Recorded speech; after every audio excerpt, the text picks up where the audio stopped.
E aí, meu povo, bem-vindos a mais um vídeo aqui no canal.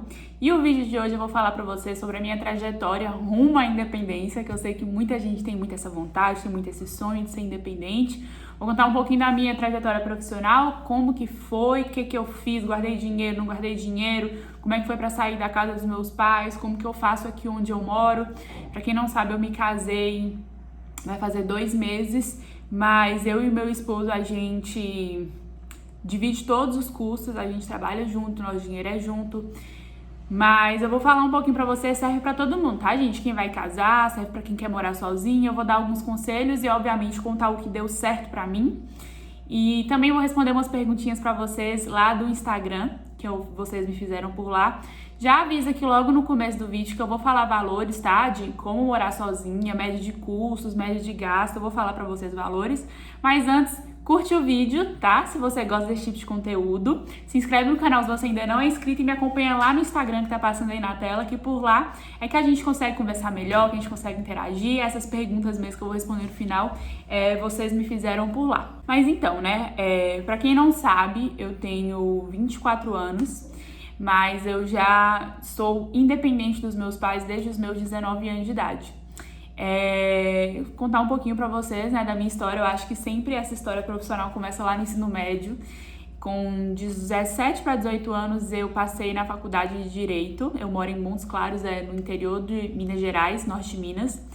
E eu passei na faculdade de Direito, comecei a faculdade com 18 anos. E logo no primeiro semestre eu vi que demoraria muito para eu conquistar a minha independência se eu fosse esperar só o retorno da faculdade. Eu vi ali, né, o pessoal ficando muito tempo, acho que meu curso eram 5 anos, e saía, não tinha certeza de emprego, demorava, ainda era sustentado pelos pais. Eu tinha pessoas próximas a mim que tinham formado em Direito e já estava ali com 22, 23, 24, 25 anos e ainda era dependente dos pais. Então, o que eu fiz? Logo no primeiro período da faculdade, eu comecei a trabalhar. Eu comecei a trabalhar junto com meu pai. Meu pai tem algumas empresas aqui em Montes Claros, mas ele me pôs, assim, no cargo mais difícil para qualquer pessoa, que era o cargo de vendedora. A empresa dele que eu fui trabalhar foi uma fábrica de cordas. Ele tem uma fábrica de cordas, aquelas cordas mesmo de amarrar carga, sabe? De fazenda e tudo mais. E eu comecei a ser a representante aqui na minha cidade e nas cidades vizinhas disso. Eu comecei realmente do zero, nessa época eu tinha 18 anos. E eu passava de local em local, de loja em loja, de fazendeiro em fazendeiro, material de construção em material de construção, caminhoneiro em caminhoneiro, oferecendo o nosso produto. E eu falo assim, foi o ano mais difícil pra mim, os 2 anos, né? Eu trabalhei por 2 anos junto com meu pai. 2 anos não, 1 ano. Fiquei 1 ano junto com ele fazendo isso. E foi o ano mais difícil pra mim, porque vocês imaginam, né? Uma menina que eu tinha 18 anos, trabalhando com um produto quase que 100% masculino, lidando com um público 99% masculino e não tinha experiência nenhuma, não tinha trabalhado com nada antes. Foi muito difícil, mas eu desenvolvi a habilidade da venda, que pra mim, assim, qualquer pessoa tinha que desenvolver essa habilidade da venda, sabe? Destravou várias portas pra mim. Eu comecei a ser uma pessoa mais proativa, eu comecei a ter confiança em mim mesma e pensava, cara, tudo que eu fizer na minha vida, se eu fizer bem feito, eu consigo dar certo. Eu sempre pensava isso. E no meio desse caminho, eu conheci Luiz Paulo, que hoje é meu esposo, e a gente começou a fazer planos juntos. Ele trabalhava num material de construção, num depósito de material de construção da família dele. E a gente começou a fazer planos juntos. A gente queria viajar, a gente queria aproveitar a nossa vida. Só que tanto eu quanto ele já era independente, né? Mas nada demais, tinha um salário muito pequeno. Eu dependia muito dos meus pais. E o salário que eu ganhava com a venda das cordas era suficiente só para comprar uma roupinha, comprar alguma coisa. Mas um ponto importante é que desde o primeiro dia que eu comecei a trabalhar, meu pai nunca mais me deu nada. Eu falo que o último presente que meu pai me deu, presente assim, né, bem grande, material, a última coisa que ele me deu foi o meu computador quando eu entrei na faculdade, meu notebook. Então aí já tem muito tempo. A partir daí, tudo que eu conquistei, todas as minhas roupas, os meus celulares, as minhas viagens, tudo que eu fiz foi com o meu dinheiro. Nunca fui uma pessoa que poupa, tá, gente? Eu tô aprendendo isso agora só, mas eu sempre fui muito compulsiva pra gastar. Então nunca sobrava dinheiro, nunca tinha renda e tudo mais. E a gente, nesse meio do caminho, em 2015, se eu não me engano, a gente conheceu o projeto da Rinode, para quem não conhece, né, uma empresa de marketing multinível e de vendas. E eu já sabia vender, já tinha adquirido aquela habilidade, eu vendia corda, eu falei, cara, para quem vende corda, vender esses produtos aqui é muito fácil. E, dito e feito, eu comecei a vender, comecei a ter muito retorno, comecei a ter, assim, 3, 4 vezes mais retorno do que eu tinha no meu trabalho com meu pai. E a gente também começou a desenvolver o projeto de equipe, né? A gente cresceu bastante, em 1 ano e meio a gente chegou num nível bom da empresa. E a gente ganhou uma renda média ali entre 8 e 9 mil. A gente dividia esse dinheiro, né? Eu não larguei o que eu fazia, eu não larguei minha faculdade, não larguei meu emprego, o Luiz Paulo a mesma coisa. E nesse meio tempo eu cometi várias burradas que muita gente comete, gastei dinheiro adoidado, comecei a fazer um tanto de coisa. Eu comprei um carro de luxo na época, né? O meu primeiro carro foi um Jeep Renegade, comprei ele, um carro de 70 mil.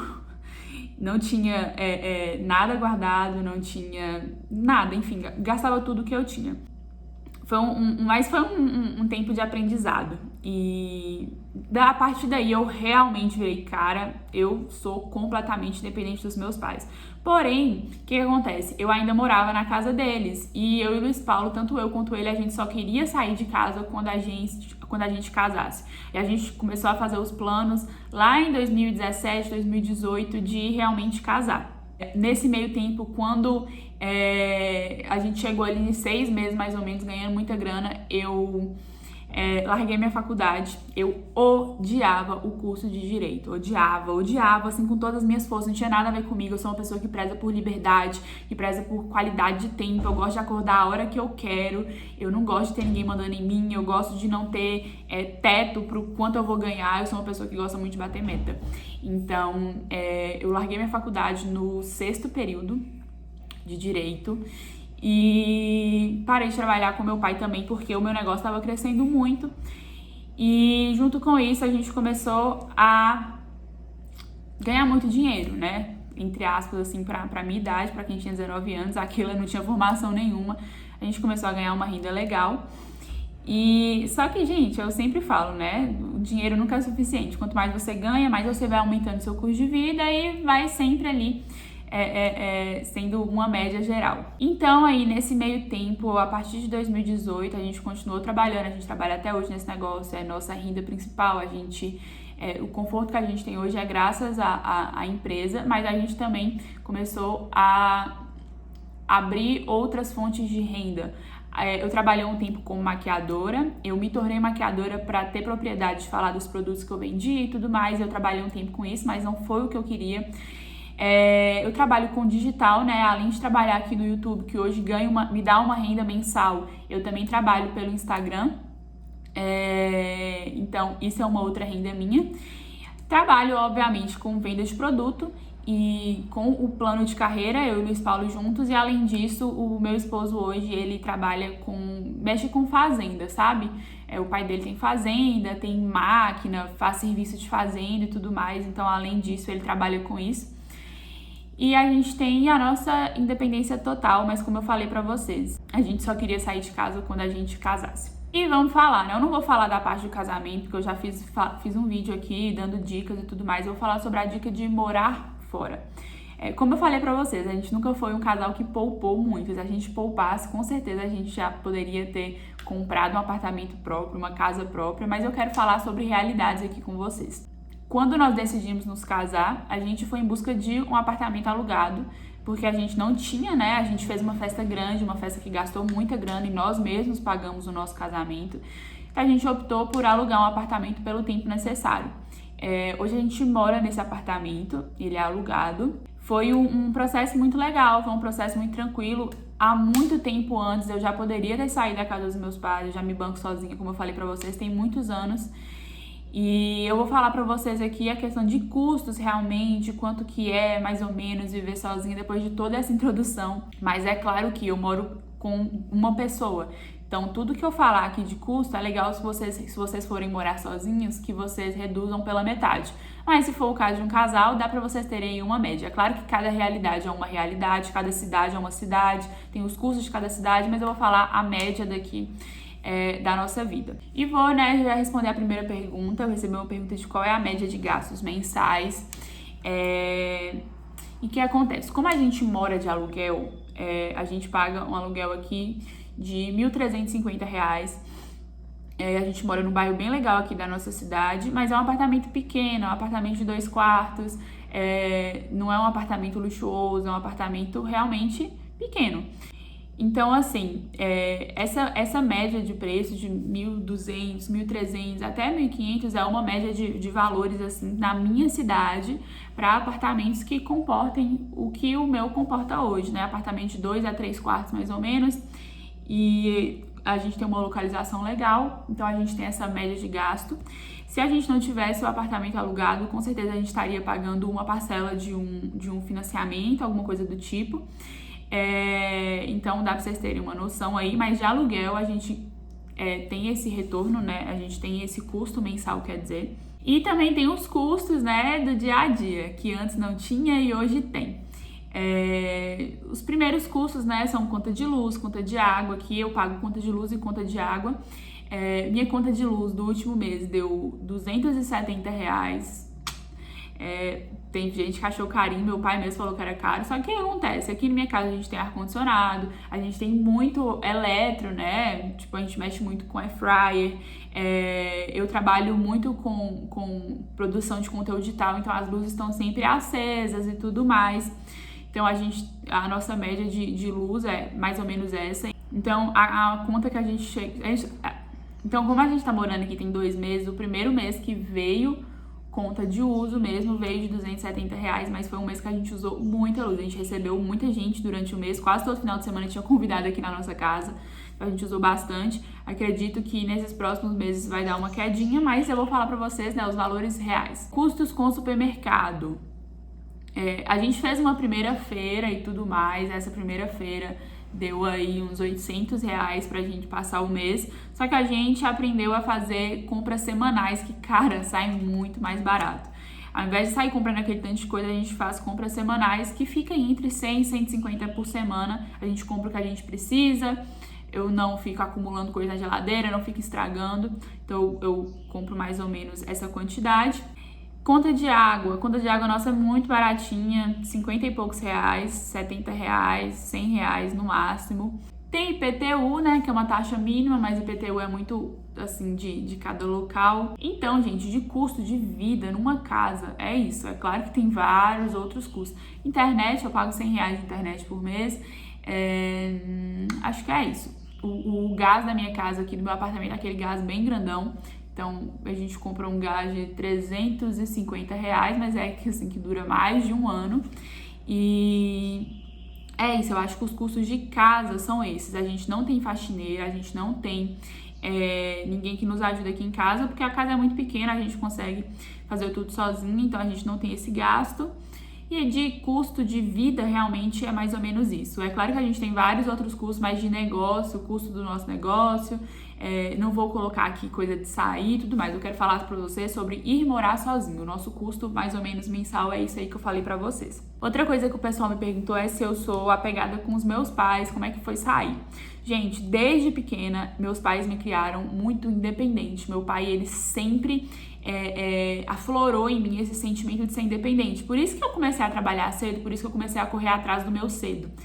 E eu sinto falta deles, óbvio, mas eu consigo lidar muito bem com fases. Eu vi, cara, aquela fase acabou, tô numa nova fase. Eu tenho um irmão pequeno de 11 anos, então, que eu criei ele praticamente junto com meus pais. Então foi complicado pra mim, mas eu tô sempre lá. Chega final de semana, ou a gente vai lá visitar meus pais, ou quando o Luiz Paulo tá viajando, eu dormi lá no final de semana passado, então é muito tranquilo, eu não sofri com isso. Eu sei que tem gente que muda pra outra cidade, que é às vezes mais complicado, mas no meu caso, como eu moro na mesma cidade com os meus pais, eu não tive sofrimento com isso, não. Mas como eu falei pra vocês, eu sou uma pessoa muito independente e o que tiver que fazer, eu faço. Então eu acho assim, se eu fosse pra outra cidade, eu iria ficar triste, iria bater aquela saudade, mas não iria sofrer. Eu encaro muito bem os ciclos. Então, é uma dica que eu sempre dou para as pessoas, né? Encarar os ciclos realmente, o ciclo que começa, o ciclo que termina, e encarar as coisas de frente que tudo fica mais fácil. Outra pergunta, como organiza as tarefas de casa? Como eu falei pra vocês, a gente não tem ninguém aqui que nos ajuda, né, com a casa. Uma coisa que já facilita muito a minha vida é que meu pai é dono de lavanderia. Então eu não tenho esse serviço aqui, eu nem tenho máquina de lavar, porque eu não faço esse serviço doméstico. Eu já fiz um vídeo aqui falando como eu me organizo, que eu falei bastante pra vocês sobre a minha rotina. Vou deixar no card também na descrição do vídeo, mas bem rapidinho. Quando o Luiz Paulo tá aqui, a gente tenta dividir igual. Eu faço comida, o Luiz Paulo não sabe cozinhar, tô ensinando algumas coisas pra ele. Todos os dias eu faço almoço, faço uma mesinha de café, o que sobra do almoço a gente faz pra janta. O Luiz Paulo lava toda a louça, quando ele tá aqui eu não lavo louça, ele cuida do lixo e eu faço a limpeza da casa. É bem tranquilo, a gente se organiza super bem. Agora, o que acontece? Tem outra pergunta aqui, seu marido trabalha fora? Porque vocês já me viram aqui sozinha em alguns vídeos. O que acontece? Ele não trabalha fora, mas existe, por exemplo, agora tá tendo uma temporada de afazeres na fazenda. E a fazenda que ele vai fica a umas 3 horas daqui. Então acaba que é melhor para ele ir ficar lá a semana e volta para cá no final de semana. Isso tá sendo uma exceção, tá, gente? Isso não acontecia antes. De uns 6 meses pra cá ele tá indo um pouquinho e volta, mas esses primeiros meses do ano foram os meses que ele teve que ir bastante. Então, acabou que ele ficou muito tempo fora, coincidiu que foi, né, junto com o nosso casamento, mas assim que acabar, acredito que daqui 1 mês mais ou menos ele vai ficar uma boa temporada aqui e não vai sair. E uma coisa que, pra finalizar o vídeo, eu queria dizer pra vocês muita gente tem dúvida se precisa juntar muito dinheiro pra sair de casa, o que eu aconselho? Gente, eu sempre aconselho de poupar o máximo possível. Eu não vou ser hipócrita e falar que pra eu ter essa nova vida eu poupei horrores, não foi assim. Eu já falei sobre o casamento, a gente não tinha uma quantia grande guardada pro casamento, pra essa nova vida, a gente se organizou com o tempo, a gente decidiu mudar, né? A gente decidiu vir para nossa casa 1 ano antes e com esse ano a gente foi se organizando. Então eu sempre falo, é legal que você poupe. Eu sempre aconselho, se você for morar de aluguel, ter ali uns 2, 3 meses de aluguel guardado, caso aconteça algum imprevisto. Mas eu não sou aquelas pessoas que prega a vida perfeita. Eu não vejo a necessidade de ter muito dinheiro guardado para começar uma nova vida. Eu não sei se é porque eu encaro as coisas muito de frente e eu tenho muita confiança no meu potencial de fazer dinheiro, no meu potencial de fazer negócio, mas é importante, é legal sim que você tenha uma segurança, principalmente quando você vai mudar, por exemplo, para uma outra cidade, que você não tem um emprego, que você não tem uma renda. É importante que você vá com 3, 4, 5 meses ali de sustento guardado, mas no meu caso, como eu fui para a mesma cidade, como eu já tinha a minha independência, como eu já tinha a minha vida, cara, como eu falei pra vocês, eu me tornei independente dos meus pais com 18 anos de idade. A partir dos 18 anos de idade eu já pagava tudo. E a partir ali dos 19, 20 anos de idade eu já tinha possibilidade de morar sozinha tranquilamente. Eu não optei por isso porque, como eu falei pra vocês, eu queria sair de casa só quando eu me casasse. Nunca tive vontade, a não ser na época de faculdade, que a gente virava, se eu passar fora, eu vou morar sozinha. Mas dentro da minha cidade, eu nunca tive vontade de morar longe dos meus pais. É isso a minha história. Essas são as minhas dicas pra vocês. Não sei nem se eu dei muitas dicas aqui. Esse vídeo é mais pra conversar com vocês sobre como foi a minha realidade, como foi o meu processo de independência, como foi o meu processo de morar sozinha. Falei um pouquinho sobre os gastos aqui da minha casa, efetivamente. E é isso, eu espero que vocês tenham gostado do vídeo, espero que tenha ficado claro. Um beijo pra vocês, até o próximo vídeo que sai na terça-feira, tá bom? Tchau, tchau!